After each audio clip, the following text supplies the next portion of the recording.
because I do recording as well on the Facebook. I mean, on the Zoom. Okay, so we're recording. So good morning, everyone. This is Attorney Robyn McCoy and Attorney Gabi Silver. This is RobynLegal.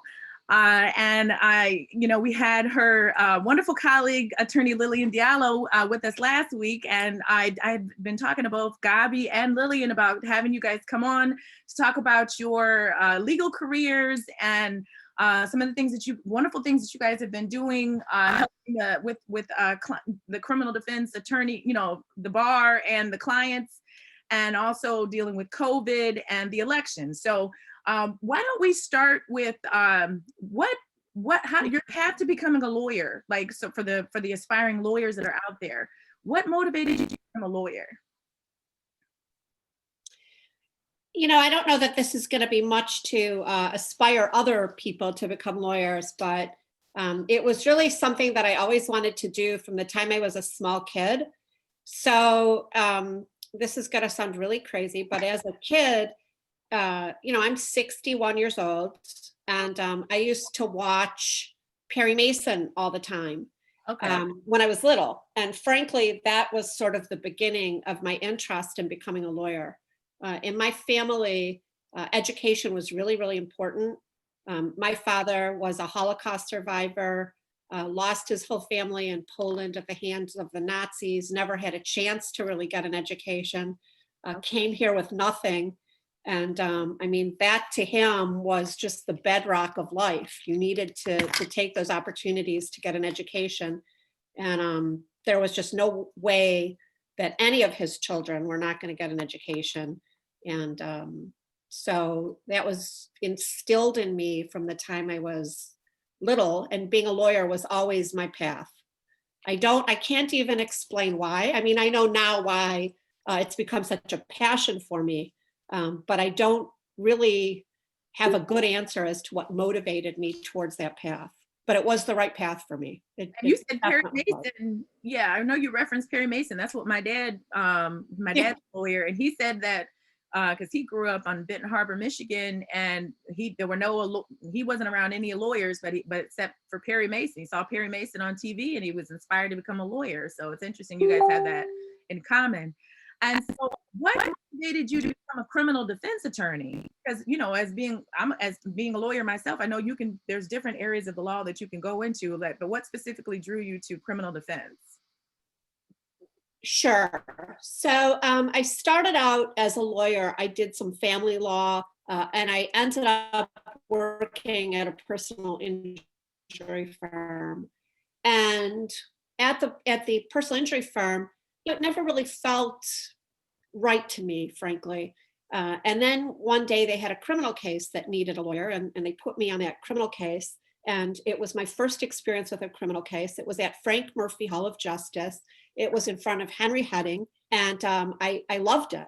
I love the courtroom. I love the fast pace cases. I love the trial work. I love when I started doing criminal cases at that point. I quit working at the firm and went out on my own because I really wanted to focus on a criminal practice. And I did some other stuff for a number of years, and eventually was able to get enough work doing criminal that I just quit doing everything else. And I love it. Okay. And then where did you go for law school?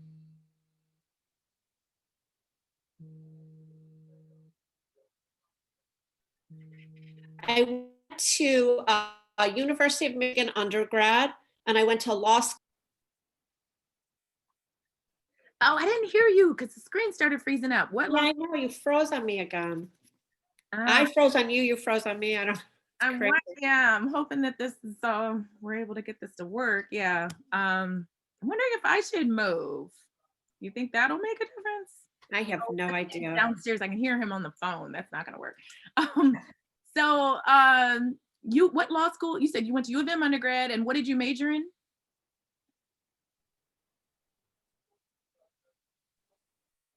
Oh, what did you? I majored in political science. I think because that time I thought that's what I needed to major in to go to law school.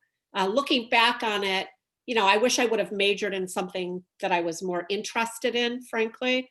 But it was fine, and then I went to law school at Detroit College of Law. Oh, that's where my dad went too. Yeah. And I loved law school. Like, I'm one of those crazy people. I really loved it. Yeah. Okay. Yeah.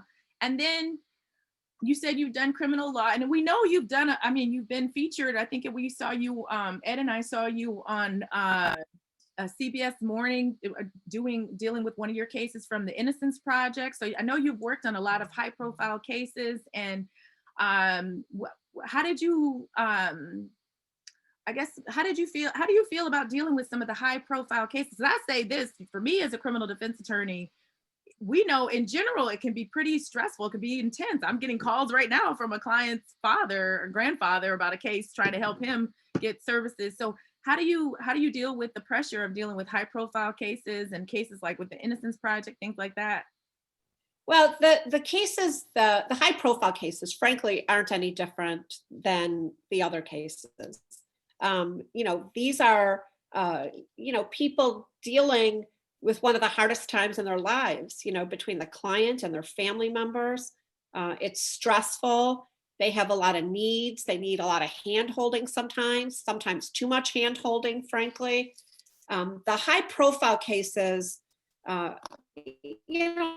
don't really see them as any different.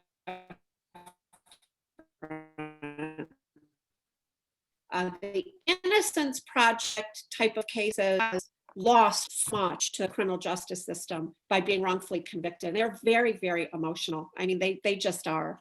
I started out years ago. I don't know if you remember when the Detroit crime lab went haywire. And I was called by an attorney at Sato, and they were getting all these cases overturned, and they needed trial lawyers now on a pro bono basis to kind of, finish them up and take them to trial or do whatever needed to be done to get the cases resolved.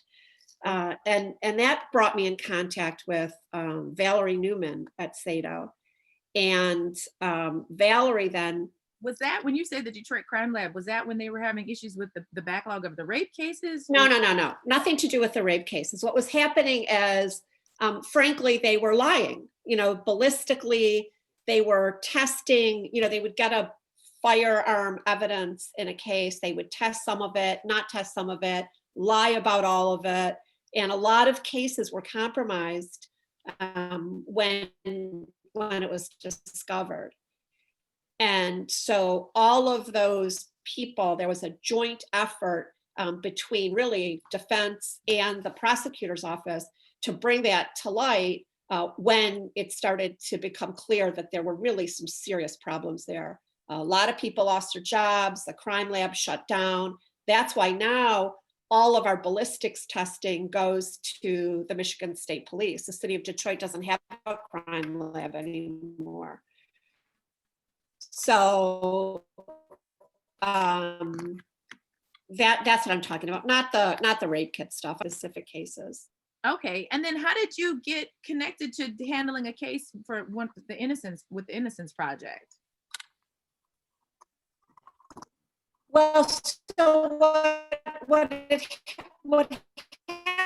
happened was when I became this, I started a friendship with this unit in Wayne County, but she worked at Sato at the time, and she had gotten a case overturned, gotten a new trial for two men who had been convicted of murder in Detroit in the 80s, and the case was just really a hot mess. And they get a new trial granted by Judge Talon. And then they needed trial lawyers to come in and take over to try the case if that's the route that it was going to go. Okay. And so that was my first one. And we prepared that case as if it was going to go to trial. Okay. And the day before, it was Tommy and Raymond Hires. The day before trial, or 2 days before trial, we got a call from Jerry Dorsey at the prosecutor's office. Okay. Saying that in the best interest of justice, they were going to dismiss the case. And, they gave some nonsense reasoning saying that they couldn't put the case together after all these years. Mike Reynolds, came on and said, well, we believe today, like we did then, we have the right people, which was just so insulting to me and to the clients, because it was so wrong. Right. And they were innocent and everybody knew it. And so that was the first time. And then, after that, I just was asked here and then by people at Sado, and then to come in and to help with those cases. The truth is they do the heavy lifting. The heavy lifting is getting the case overturned, getting the new trial granted. Okay. And, they do a remarkable job. They really do. And so I feel really lucky to be asked to step in and help in those cases. And that's how the one case I think that you were talking about, Richard Phillips, I happened to be in the court. Cox was him in a trial, and they're like, here you go again. And Dave Moran turned around and looked at me and he goes, I was going to call you about this case. Why don't you go talk to the client, see if he's interested in having you for trial counsel. I was thinking I would call you and see if you'd step in, and I did. It's, that was just an incredible experience. He's become a very good fight and an honor to be able to do that. Right. It's still freezing up. I'm wondering if you should, is it better? Do you have better reception if we try your phone? Now let me try a different room. I guess I can try a different room. Keep freezing up. Okay, I'm gonna stop it and then we'll just come back. Hopefully better reception. Stay tuned, everyone.